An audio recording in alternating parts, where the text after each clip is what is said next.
ભારત દેશ જ્ઞાનનો ભંડાર છે। અહીંયા સદીઓથી જ્ઞાનની ઉપાસના થતી આવી છે। આ જ્ઞાન પેઢી દર પેઢી વારસામાં મળેલું હોય છે। આવો જ એક કિસ્સો પંચમહાલ જિલ્લાના ભેંસાલ ગામના સુમાભાઈ ધુડાભાઈ પરમારનો। માત્ર 4 ચોપડી ભણેલા 73 વર્ષના સુમાભાઈને ભારત સરકારે પશુ ચિકિત્સા ક્ષેત્રમાં પેટન્ટ આપી છે। સામાન્ય રીતે વિશ્વવિદ્યાલયો અને વિજ્ઞાન તથા ટેકનોલોજી સંસ્થાના ઉચ્ચ શિક્ષિત સંશોધકોને પેટન્ટ મળતી હોય છે, પણ પેટન્ટ એટલે શું તેની પણ જેમને ખબર નથી એવા સુમાભાઈને પેટન્ટ મળી। સુમાભાઈએ કહ્યું કે મારા દાદા લક્ષ્મીદાસ ભગવાનદાસ 100 વર્ષ પહેલા ખેતરના શેઢે ઉગતી વનસ્પતિમાંથી દવા બનાવીને તેનાથી પશુઓની સારવાર કરતા। પછી મારા પિતાજી ધુડાભાઈ પણ આ કામ કરતા હતા।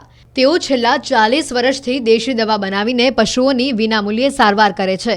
બિલીપત્રના વૃક્ષના પાંદડા, છાલ અને ફળ, જેજી નામની વનસ્પતિના પાંદડા, રગત રોડના પાંદડા, જળપાંખીનો વેલો, કોઠંબાના પાંદડા, દેશી ઘી અને પાણીનું મિશ્રણ કરીને દેશી દવા બનાવે છે। આ દવા એવી છે કે પશુઓને મોટા ભાગની બીમારીથી રાહત આપે છે। ગુજરાત અને રાજસ્થાનના ગામડાઓ અને શહેરોમાં જઈને પશુઓનો નિઃશુલ્ક ઇલાજ કરે છે। સુમાભાઈ દેશી દવા થકી પશુઓની સારવારનું કામ સેવા તરીકે ગણે છે, એટલે તેઓ આ કામ વિનામૂલ્યે કરે છે। પશુઓને કયા પ્રકારની તકલીફ છે તેનું નિરીક્ષણ કરી પછી અલગ અલગ વનસ્પતિઓનો ઉપયોગ કરીને દવા બનાવીને તેઓ સારવાર કરે છે। પશુઓ લોખંડી ચીજ વસ્તુઓ ખાઈ ગયા હોય તો તેની દવા, પશુને આફરો ચડતો હોય એટલે કે શરીર ફૂલી જવું તો તેની અલગ દવા, પશુને જાનવર કરડી જાય અથવા પાઠાની તકલીફ થાય, કમળો થાય, પેટની તકલીફ જેવી અનેક તકલીફોની દવા સુમાભાઈ પાસે છે। દવા બનાવી જ્યાં પણ જવાનું થાય ત્યાં જઈને પશુઓની સારવાર કરે છે। પશુપાલકોને પણ સુમાભાઈની સારવારથી ઓછા ખર્ચ થવા લાગ્યા છે। અમે ગ્રામ્ય વિસ્તારમાં રહીએ છીએ, પશુપાલનનો ધંધો કરીએ છીએ। પશુપાલન સાથે અમે સંકળાયેલા છીએ।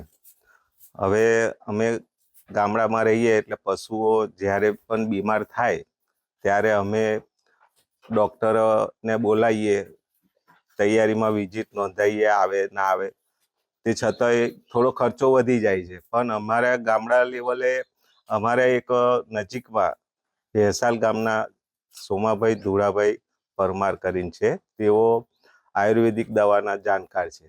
અમે એમને બોલાવીએ એટલે અમારા પશુને આફળો ચડી ગયો હોય, લોખંડ ખાધામાં આવ્યું હોય, આવું તેવું હોય તો એ આયુર્વેદિક દવા આપે છે અને અમે એની સારવાર લઈએ છીએ અને આરામ પણ થઈ જાય છે અને ઓછા ખર્ચે પતી જાય। આવવા જવાનું કંઈક લીટર 2 લીટર ડીઝલના પેટ્રોલના પૈસા લે અમારી પાસે, પણ અમારું પશુ સારું થઈ જાય છે।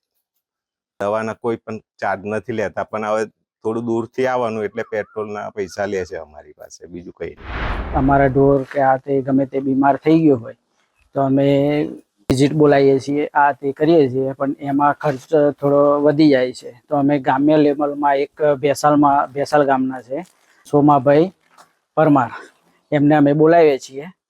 એ આવીને સારવાર કરે છે।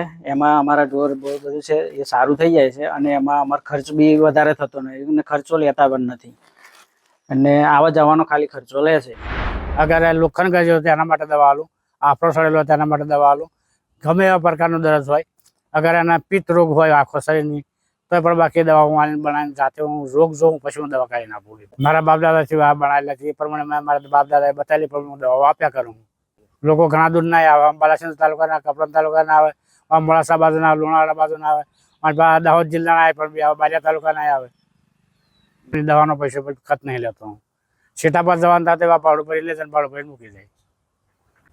અને અરજી મેં 2011માં કરી દીધી અને એ અરજી અત્યારે આ પ્રિન્ટ મળ્યું મને, સરકાર લેવલથી આવ્યું ત્યારે પછી બધા દવાઓને પસપુર ચાલુ કરીને પછી આ દવાઓ મારે કાઢીને આપવી પડે।